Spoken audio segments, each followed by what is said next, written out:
الحمد للہ رب العالمین والعاقبۃ للمتقین والصلاة والسلام علی شمس الہدایۃ والیقین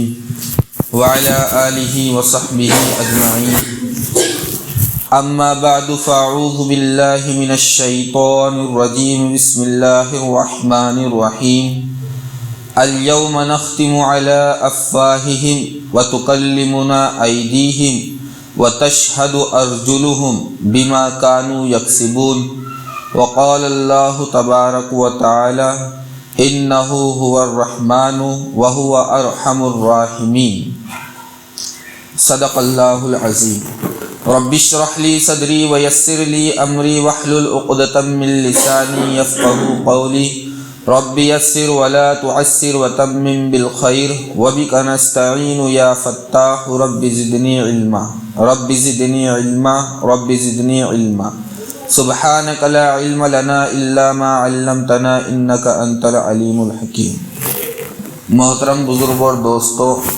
اس پوری کائنات میں اللہ تبارک و تعالیٰ سے زیادہ محبت کرنے والا کوئی نہیں۔ جتنی محبت اللہ تبارک و تعالیٰ اپنے بندے سے کرتے ہیں، اتنی محبت پوری کائنات میں کوئی بھی کسی سے نہیں کرتا۔ نہ کوئی بادشاہ اپنی رعایا اور جنتا سے اتنی محبت کرتا ہے، نہ کوئی مریض، نہ کوئی ڈاکٹر و حکیم اپنے مریض اور پیشنٹ سے اتنی محبت کرتے ہیں، نہ کوئی ماں باپ اپنی اولاد سے اتنی محبت کرتے ہیں، نہ کوئی استاد اپنے پاس میں پڑھنے والے شاگرد اور طالب علموں سے اتنی محبت کرتے ہیں جتنا کہ اللہ تبارک و تعالیٰ اپنی بندوں سے محبت کرتے ہیں۔ دنیا میں جتنی بھی محبتیں ہیں، چاہے وہ ماں کی محبت ہو یا باپ کی محبت ہو، بادشاہ کی محبت ہو یا ڈاکٹر کی محبت ہو، ایک پڑھانے والے معلم و استاذ کی محبت ہو یا کسی اور کی محبت ہو، دنیا کی جتنی بھی محبت ہے وہ غرض کے ساتھ وابستہ ہے۔ جتنی بھی محبتیں ہیں وہ بے غرض نہیں ہیں، بلکہ ہر محبت کی ایک نہ ایک غرض اور ایک نہ ایک وجہ ضرور شامل ہے، لیکن اللہ تبارک و تعالیٰ کی ایسی محبت ہے کہ جو بے غرض اپنے بندوں سے محبت کرتا ہے۔ جیسے آپ دیکھیے، ایک ڈاکٹر اور حکیم اپنے مریض اور پیشنٹ سے محبت کرتا ہے، وہ اس لیے کہ مریض کے ذریعے اس سے پیسے حاصل ہوں گے، یا چلو پیسے نہیں لیں گا تو کم از کم اس کی نام کا ڈنکا بجے گا کہ کتنا اچھا ڈاکٹر ہے، فری میں اس کے پاس میں علاج ہو جاتا ہے، یا پھر پیسے بھی نہیں لیا اور اس کے نام کا ڈنکا بھی نہیں بجا تو اس کی ایک وجہ یہ بھی ہوتی ہے کہ وہ صرف ثواب کی نیت سے علاج کرتا ہے کہ میں اپنے اللہ تعالیٰ نے جو مجھے فن سے نوازا ہے، میں اپنے اس فن کے ذریعے امت کو اور اللہ تعالیٰ کی مخلوق کو فائدہ پہنچاتا ہوں، اس وجہ سے کہ اللہ تعالیٰ مجھے اس کا ثواب آخرت میں عطا فرمائیں گے، اور یہی اصل وجہ ہے۔ تین وجہوں میں سے ایک وجہ ضرور ہوں گی، یا تو وہ پیسوں کے لیے کسی کا علاج کرے گا، یا اپنے نام کے لیے کسی کا علاج کرے گا، یا پھر آخرت کے ثواب کے لیے کسی کا علاج کرے گا، لیکن کوئی نہ کوئی وجہ ضرور شامل ہوں گی۔ اسی طریقے سے ایک بادشاہ اپنی جنتا سے، اپنی رعایا سے، اپنے لوگوں سے محبت کرتا ہے، ان پر انعامات کی بارش کرتا ہے، ان کے لیے نئے نئے اسکیمیں نکالتا ہے، اور ان کو ہر طرح کی راحت اور آسانی کا سامان ایک بادشاہ اپنے جنتا کے لیے کرتا ہے۔ وہ کس لیے؟ صرف اس لیے کہ لوگ اس سے خوش رہے، اس کی حکومت سلامت رہے، اس کا اقتدار برقرار رہے۔ اگر لوگوں کے دلوں میں بادشاہ کی محبت باقی رہے گی تو بادشاہ کی سلطنت اور حکومت برقرار رہے گی۔ اگر لوگوں کے دلوں سے بادشاہ کی محبت نکل جائے تو پھر حکومت اور سلطنت برقرار نہیں رہتی، بلکہ لوگ جو ہے بغاوت پر اتر آتے ہیں۔ تو بادشاہ بھی اپنی جنتا سے جو محبت کرتا ہے، اپنی رعایا سے جو محبت کرتا ہے، وہ اس وجہ سے کہ اس کا اقتدار اور اس کی حکومت برقرار رہے۔ چلو اگر یہ نہ ہو تو کم از کم اس وجہ سے محبت کرتا ہے کہ میں جو لوگوں کو فائدہ پہنچاؤں گا اپنی حکومت کے ذریعے، اللہ تعالیٰ مجھے اس کا اجر ثواب ضرور عطا فرمائیں گے۔ اور یہی اصل وجہ ہے کہ انسان بادشاہ اجر ثواب کے لیے اپنے لوگوں کو فائدہ پہنچاتا ہے۔ اسی طریقے سے والدین، کوئی ماں باپ دنیا میں ایسے نہیں ہیں کہ وہ اپنی اولاد سے محبت نہ کرتے ہوں، اپنی اولاد سے شفقت نہ کرتے ہوں، انہیں محبت بھری نگاہوں سے نہ دیکھتے ہو، ان کے ساتھ میں لاڑ اور پیار نہ کرتے ہو۔ ہر ماں اور ہر باپ اپنی اولاد سے محبت کرتے ہیں۔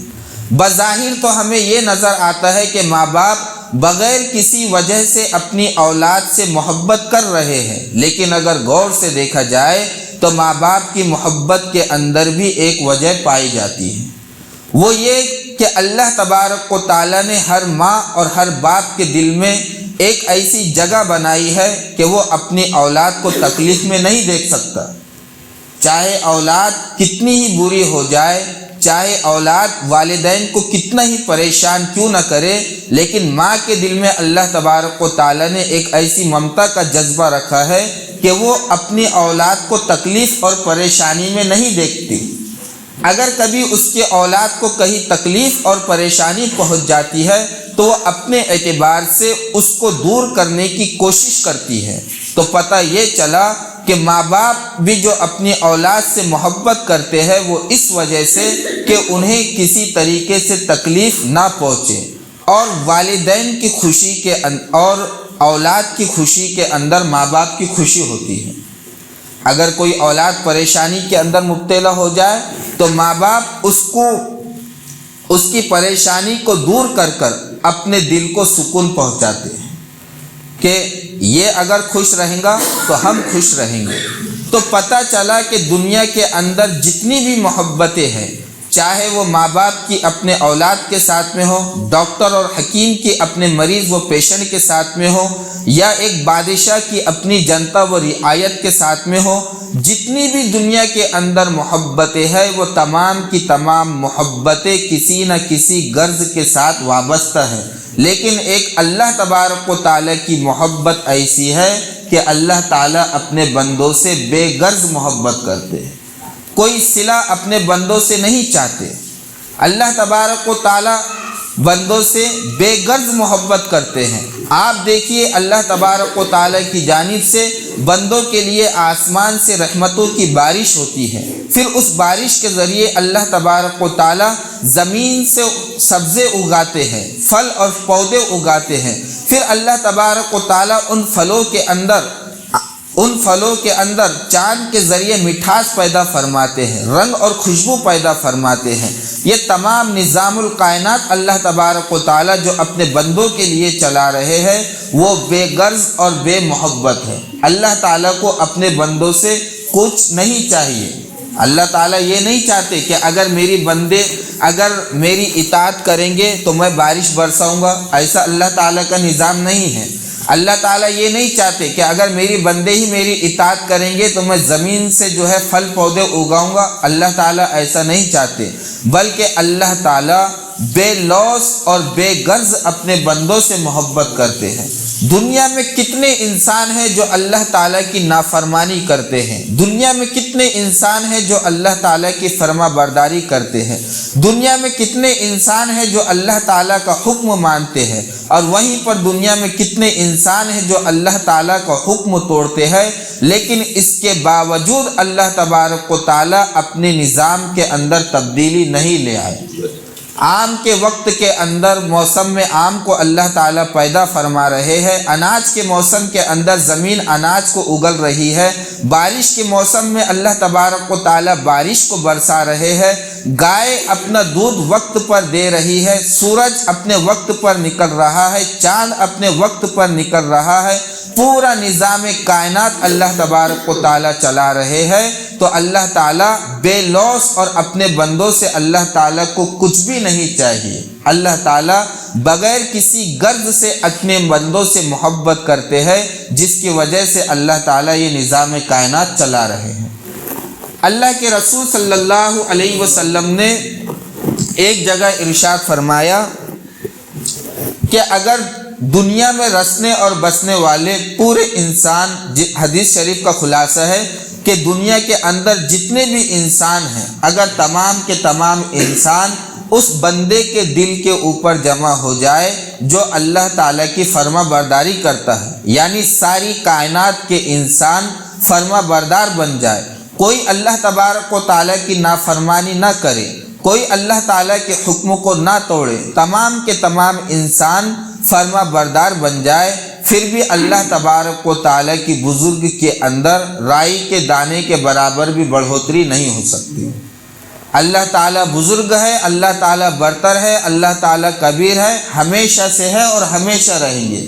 اگر کوئی ان کا حکم مانتا ہے تب بھی اللہ تبارک و تعالیٰ اپنی صفات کے ساتھ میں اسی طریقے سے قائم ہے، اور اگر کوئی اللہ تعالیٰ کے حکموں کو توڑتا ہے تو اس سے اللہ تبارک و تعالیٰ کی حکومت و سلطنت کے اندر ذرہ برابر بھی کمی واقع نہیں ہو سکتی۔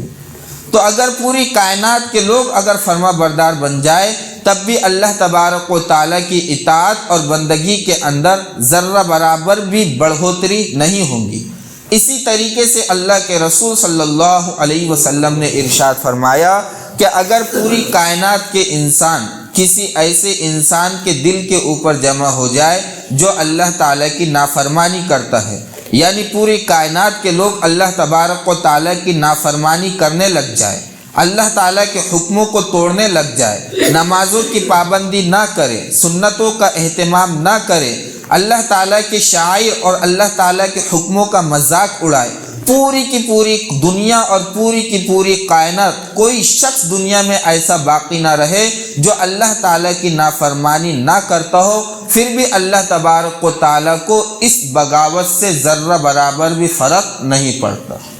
ایسے عظیم حکومت والے اللہ تبارک و تعالیٰ ہیں۔ اللہ تبارک و تعالیٰ نے رحمت کے 100 حصے بنائے ہیں، اللہ تعالیٰ نے رحمت کے 100 حصے بنائے ہیں، اور 100 حصوں میں سے صرف ایک حصہ رحمت کا دنیا میں بھیجا ہے۔ 100% رحمت میں سے صرف 1% رحمت دنیا کے اندر موجود ہے جو تمام لوگوں کے دلوں پر برابر تقسیم ہے۔ اسی ایک رحمت کا نتیجہ ہے کہ ہر ماں اپنے بچے سے محبت کرتی ہے۔ اسی ایک رحمت کا نتیجہ ہے کہ جنگل میں رہنے والے جنگلی جانور، وحشی جانور اور درندے جو کہ انسانوں کو چیر پھاڑ کر کھا جاتے ہیں لیکن اپنے بچوں سے وہ محبت کرتے ہیں۔ اسی ایک رحمت کا نتیجہ ہے کہ ناگن جو انسانوں کو ڈس لیتی ہے اور ان کی زندگی مکمل کر دیتی ہے، وہ ناگن بھی اپنے بچوں سے محبت کرتی ہے، صرف اسی ایک رحمت کی وجہ سے۔ اور باقی کی جو 99 رحمتیں ہیں وہ اللہ تبارک و تعالیٰ نے اپنے پاس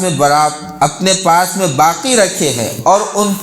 ان رحمتوں کو پورے 100 کر اللہ تبارک و تعالیٰ کل قیامت کے دن اپنے بندوں سے ملاقات فرمائیں گے۔ اتنی زیادہ رحمتوں والے اور اتنی زیادہ محبت و شفقت کرنے والے اللہ تبارک و تعالیٰ ہیں۔ ایک واقعہ میں آپ کو سناتا ہوں۔ ایک مرتبہ کی بات ہے، اللہ کے رسول صلی اللہ علیہ وسلم کی خدمت میں چند قیدی آئے۔ ان قیدیوں میں ایک خاتون بھی تھی، عورت تھی۔ اس عورت کا ایک دودھ پیتا ہوا بچہ تھا۔ اس کا دودھ پیتا ہوا بچہ کہیں گم ہو گیا، اسے نظر نہیں آیا، تو وہ عورت پریشان ہو گئی۔ اس کی گمشدگی کی وجہ سے وہ عورت کبھی اسے ادھر تلاش کرتی، کبھی اسے ادھر تلاش کرتی۔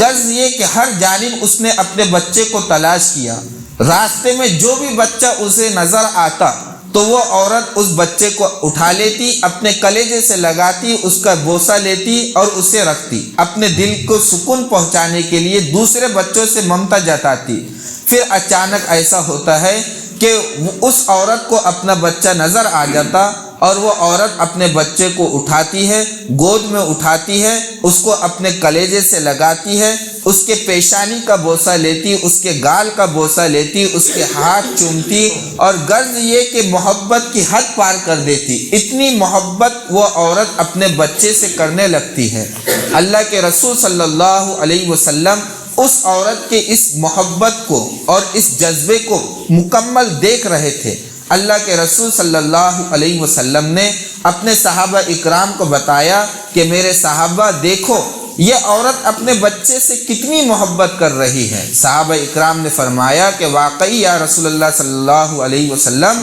یہ عورت تو اپنے بچے سے بہت محبت کر رہی ہے کہ اسے اس نے اٹھایا، اپنے کلیجے سے لگایا، اس کے گالوں کا بوسہ لیا، ہاتھ کا بوسہ لیا اور اس نے محبت کی انتہا کر دی۔ اللہ کے رسول صلی اللہ علیہ وسلم نے صحابہ اکرام سے پوچھا کہ میرے صحابہ ذرا یہ تو بتاؤ، کیا یہ عورت اپنے اس بچے کو اپنے ہاتھوں سے آگ میں پھینکیں گی؟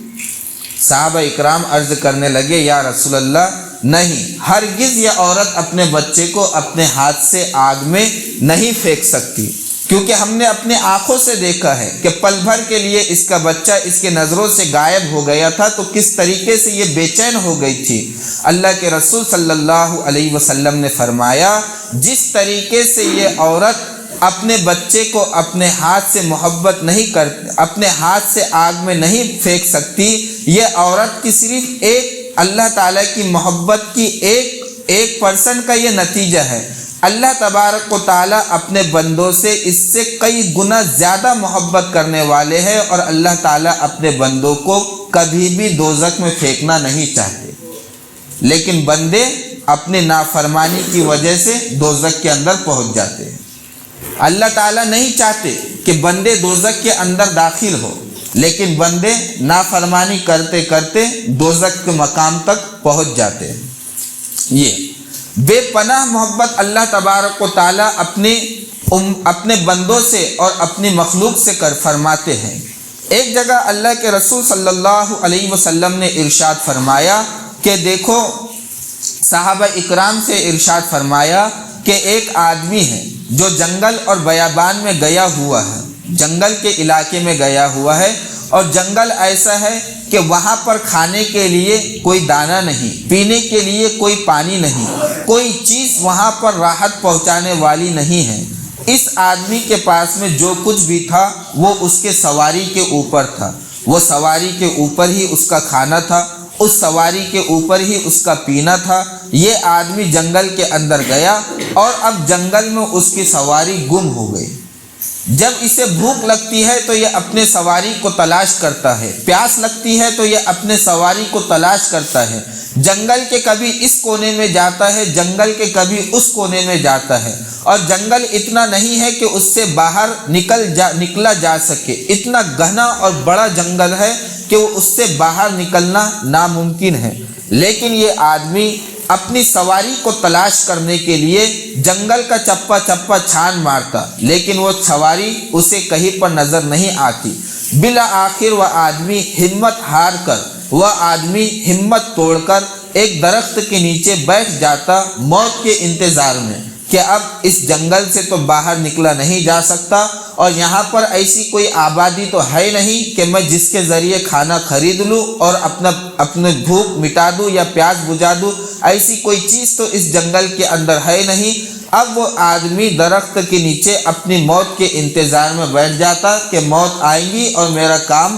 پورا ہو جائے گا۔ وہیں پر تھکان کی وجہ سے اس آدمی کی آنکھ لگ جاتی ہے، اور پھر اس کی آنکھ جب کھلتی ہے تو وہ دیکھتا ہے کہ اس کی سواری اس کی آنکھوں کے سامنے ہے۔ تو اللہ کے رسول صلی اللہ علیہ وسلم نے فرمایا کہ وہ بندہ جب اپنی سواری کے اچانک کے مل جانے کی وجہ سے جتنا زیادہ خوش ہوتا ہے، اس سے کئی زیادہ خوش اللہ تبارک و تعالیٰ اپنے گنہگار بندوں کے گناہوں کے توبہ کرنے کی وجہ سے خوش ہوتے ہیں۔ اس سے کئی زیادہ اللہ تبارک و تعالیٰ اپنے بندوں کے اپنے در پر آنے کی وجہ سے خوش ہوتے ہیں۔ جس طریقے سے یہ سوار اپنی سواری کے مل جانے کی وجہ سے خوش ہوا کہ اس کی خوشی کی کوئی حد و انتہا نہ رہی، تو اللہ تبارک و تعالیٰ ان بندوں سے اس سے کئی زیادہ گنا خوش ہوتے ہیں جو بندے اپنی زندگی کو گناہوں سے گزارتے ہیں اور پھر اس کے بعد میں توبہ کر صحیح راہ اختیار کر لیتے ہیں۔ اس سے کئی زیادہ خوش اللہ تبارک و تعالیٰ ایسے بندوں سے ہوتے ہیں۔ اللہ تعالیٰ اپنے بندوں سے بے پناہ محبت کرنے والے ہیں۔ اللہ تبارک و تعالیٰ نے 8 جنتیں بنائی، ان کی نعمتیں ہیں۔ یہ کس کے لیے بنائی؟ اللہ تبارک و تعالیٰ نے اپنے بندوں کے لیے بنائی، اپنے فرما بردار بندوں کے لیے بنائی۔ اللہ تعالیٰ نے ہمیں دنیا میں جو بھیجا ہے وہ صرف ایک آزمائش اور ایک امتحان کے لیے بھیجا ہے۔ اور دیکھو، کوئی جو ماسٹر جو بچے اسکول میں پڑھتے ہیں ان کا سالانہ ایگزام ہوتا ہے، ان کا امتحان ہوتا ہے، وہ اس لیے نہیں ہوتا کہ انہیں پڑھنا نہیں آتا، بلکہ رزلٹ کے لیے ہوتا ہے کہ بھئی یہ اس کے اندر کامیابی حاصل کر کر ایک مقام اور ایک پوسٹ حاصل کر لے۔ ایسے ہی اللہ تبارک و تعالیٰ نے تمام انسانوں کو جو دنیا میں بھیجا ہے وہ امتحان اور آزمائش کے لیے بھیجا ہے۔ ہمارا یہ جو ہے امتحان شروع ہے، زندگی کے ہر موڑ کے اوپر ہمارا امتحان لیا جائے گا، زندگی کے ہر قدم کے اوپر ہمارا امتحان لیا جائے گا کہ ہم اللہ کے حکم کے مطابق کر رہے ہیں یا نہیں، رسول اللہ کا طریقہ ہماری زندگی میں ہے یا نہیں۔ اور یہ پورا ہماری جو پوری زندگی جو ہے، ہماری پوری زندگی کا جو رزلٹ ہے، اس کا نتیجہ ہے، پاس اور ناپاس ہونے کا جو سرٹیفکیٹ ہے، یہ جو ہمیں ملے گا کل قیامت کے دن اللہ تبارک و تعالیٰ اپنے بندوں کو عطا فرمائیں گے۔ میں نے شروع میں بھی بتایا تھا اور اب بھی بتاتا ہوں کہ اللہ تعالیٰ اپنے بندوں کو دوزخ میں داخل کرنا نہیں چاہتے، لیکن بندے اپنی حرکتوں کی وجہ سے، اپنی ناپاک سازشوں کی وجہ سے، اپنے نافرمانیوں کی وجہ سے اس مقام تک پہنچ جاتے ہیں کہ ان کا جسم اور ان کی روح اتنی گندی اور ناپاک ہو جاتی ہے کہ وہ جنت میں جانے کے لائق نہیں رہتے۔ جیسے آپ دیکھیے، نماز شروع کرنے کے لیے اللہ تبارک و تعالیٰ نے وضو کو فرض کیا ہے کہ بغیر وضو کے نماز نہیں ہوتی۔ ہر دروازہ ہے، دروازے کو تالا ہوتا ہے اور تالے کو ایک چابی ہوتی ہے کہ بغیر چابی کے وہ تالا نہیں کھلتا۔ ایسی ہی اللہ تبارک و تعالیٰ نے جو جنت بنایا ہے وہ متقی اور پرہیزگار لوگوں کے لیے بنایا ہے، وہ ایسے لوگوں کے لیے بنایا ہے جو گناہوں سے بالکل پاک و صاف ہو کر، اپنے گناہوں سے توبہ کر کر اللہ تبارک و تعالیٰ کے دربار میں حاضر ہوئے ہیں۔ وہ ایسے لوگوں کے لیے اللہ تبارک و تعالیٰ نے بنایا ہے جنہوں نے اپنی زندگی اللہ تبارک و تعالیٰ کے حکموں کے مطابق گزاری ہے۔ وہ ایسے لوگوں کے لیے اللہ تعالیٰ نے بنایا ہے جنہوں نے اپنی زندگی رسول اللہ صلی اللہ علیہ وسلم کے طریقوں کے مطابق گزاری ہے۔ اب جو انسان ان تمام چیزوں سے ہٹ کر اپنی زندگی گزارے گا، اللہ کا حکم توڑے گا، رسول اللہ کے طریقے کی خلاف ورزی کرے گا، اسلامیات کو اپنے پیروں تلے روندے گا، تو اس کا جسم تو ناپاک ہوگا ہی، لیکن اس کی روح ناپاک ہو جائے گی، اور ناپاک روح جنت میں داخل نہیں ہو سکتی۔ تو ایسی روح کو پاک کرنے کے لیے اللہ تبارک و تعالیٰ دوزخ کے اندر داخل فرمائیں گے۔ جیسے ایک لوہا ہوتا ہے، لوہا چاہے کتنا ہی سخت کیوں نہ ہو جائے، اس کو ایک آکار دینے کے لیے، اسے ایک سانچے میں بنانے کے لیے اسے آگ کے اندر تپانا ہی ہوتا ہے۔ ایسے ہی انسان ہے، انسان چاہے کوئی بھی ہو، اسے دنیا میں جانے کے لیے یہ دنیا کو آزمائشوں کے ساتھ میں گزارنا ہوگا۔ اللہ تبارک و تعالیٰ کے عشق اور رسول اللہ صلی اللہ علیہ وسلم کی محبت کی آگ اور اس بھٹی کے اندر اپنے آپ کو جلانا ہوگا، تبھی جا کر وہ کندن اور ہیرا بنے گا اور اللہ تبارک و تعالیٰ کی جنت کے لائق بندہ بنے گا۔ تو اللہ تبارک و تعالیٰ ایسے بندوں کو فوراً ہی اپنی جنت کے اندر داخل کر دیں گے، لیکن جو گناہوں کی گندگی کے ساتھ میں اللہ تبارک و تعالیٰ کے دربار میں حاضر ہوں گے، نمازوں کی غفلت کے ساتھ میں اللہ تبارک و تعالیٰ کے دربار میں حاضر ہوں گے، ماں باپوں کی نافرمانی کی گناہوں کے ساتھ میں اللہ تبارک و تعالیٰ کے دربار میں حاضر ہوں گے، تو اللہ تبارک و تعالیٰ پہلے ایسے بندوں کو دوزخ میں داخل فرمائیں گے۔ کس لیے؟ سزا کے لیے نہیں، بلکہ ان کو گناہوں سے پاک کرنے کے لیے۔ اللہ تعالیٰ نے جو سزا طے کی ہے، وہ اللہ تعالیٰ نے جو سزائیں بنائی ہے وہ کافر بندوں کے لیے بنائی ہے، مومن بندے کے لیے، ایمان والے بندے کے لیے سزا نہیں ہے۔ اللہ تعالیٰ جو مومن بندوں کو دوزخ میں داخل فرمائیں گے وہ بطور سزا کے نہیں، بلکہ بطور تطہیر اور انہیں پاک کرنے کے لیے کہ یہ گناہوں سے پاک اور صاف ہو جائے، پھر اللہ تبارک و تعالیٰ ان بندوں کو اپنے نیک بندوں میں داخل اور شامل فرمائیں گے۔ دیکھیے، دنیا کے اندر چاہے جتنی کون سی بھی تکلیف کیوں نہ ہو، انسان کو اگر بڑی سی بڑی تکلیف کیوں نہ پہنچ جائے، اس کی حد، اس کی انتہا اور اس کے اختتام موت پر ہو ہی جاتا ہے۔ ایک انسان کینسر کا مریض ہے، اس کا علاج جاری ہے، اس کا علاج ہوگا، علاج ہوتے ہوتے ہوتے یا تو اسے شفا مل جائیں گی یا پھر اس کا آخری دم یہ ہے کہ وہ اس دنیا سے رخصت ہو جائے گا۔ اسی طریقے سے ایک انسان بیمار ہے، بیماری سے یا تو صحت یاب ہو جائے گا یا پھر اسی بیماری کے اندر وہ اپنے اس دنیا سے چلے جائیں گا۔ تو دنیا سے تو بہرحال جانا ہی ہے، چاہے بیماری کی حالت میں جانا ہے، چاہے اچھائی کی حالت میں جانا ہے، ہر حالت میں اس دنیا سے ہمیں رخصت ہونا ہے۔ کوئی یہاں پر ہمیشہ رہنے کے لیے نہیں آیا، لیکن اصل بات یہ ہے کہ ہم اس دنیا سے جائے تو ایسا جائے کہ ہمارے زبان پر مرتے وقت اللہ تبارک و تعالیٰ کا کلمہ جاری ہو، ہماری زندگی ایسی حالت میں ہماری زندگی ختم ہو کہ ہماری زندگیوں میں رسول اللہ صلی اللہ علیہ وسلم کا طریقہ شامل و داخل ہو، ہم ایسی حالت میں موت پائے کہ ہمیں ایمان اور اسلام و کلمے والی موت نصیب ہو جائے۔ کوشش اس بات کی کرنی ہے۔ موت تو کافروں کو بھی آتی ہے، موت تو جانوروں کو بھی آتی ہے، موت تو ہر چیز کو آنی ہے، اور موت دنیا میں جو بھی ہے، جتنی بھی جاندار چیزیں ہیں، ہر جاندار کو موت آنی ہی ہے، لیکن اصل موت وہ ہے کہ ہماری موت اللہ اور اس کے رسول کی مرضی کے مطابق آئے۔ ہم اس طریقے سے اس دنیا سے جائے تو تب جا کر ہماری کامیابی کی ہماری کامیابی کی دلیل ہوں گی، ورنہ تو ایسا ہوگا کہ لمحوں نے خطا کی تھی اور صدیوں نے سزا پائی۔ یہ جو دنیا ہے، دنیا کی زندگی، ایک انسان آج کی صدی کے اندر، آج کے دور کے اندر زیادہ سے زیادہ 100 سال جیے گا، 100 سال نہیں، 110 یا 150 سال جی لے گا، اس سے زیادہ جی نہیں سکتا۔ ویسا تو 60 اور 50 کے اندر ہی انتقال ہو جاتا ہے، لیکن زیادہ سے زیادہ 100 تک اس صدی کے اندر انسان جی لے گا۔ لیکن یہ جو ہے دنیاوی زندگی 100 سال، 70 سال، 60 سال آخرت کے مقابلے میں ایک لمحے کے برابر ہے، صرف لمحہ۔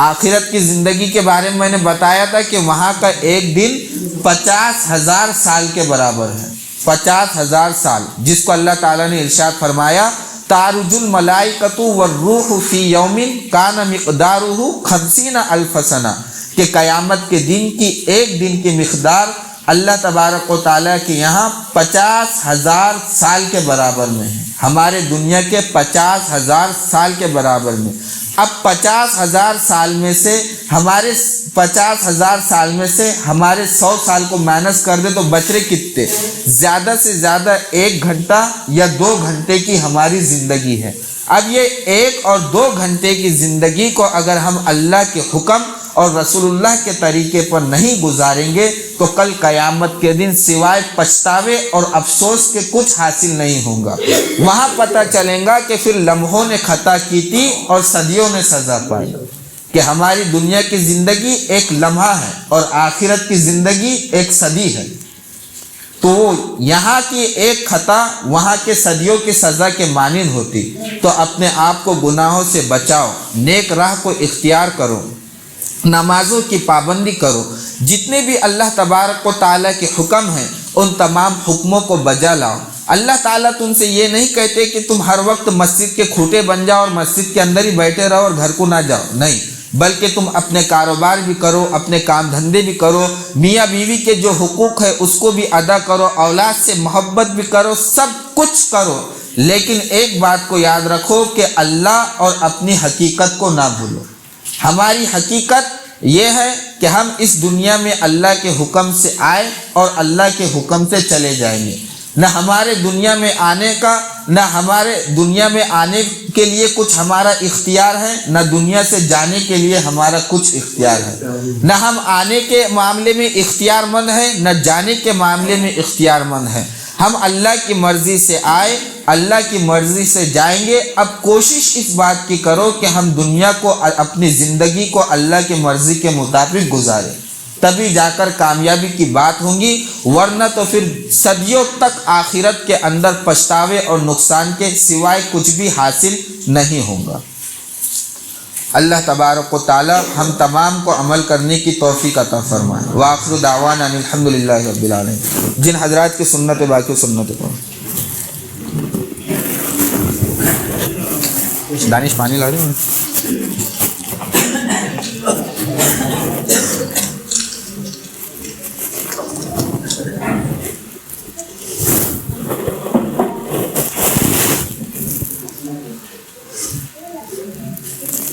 پانی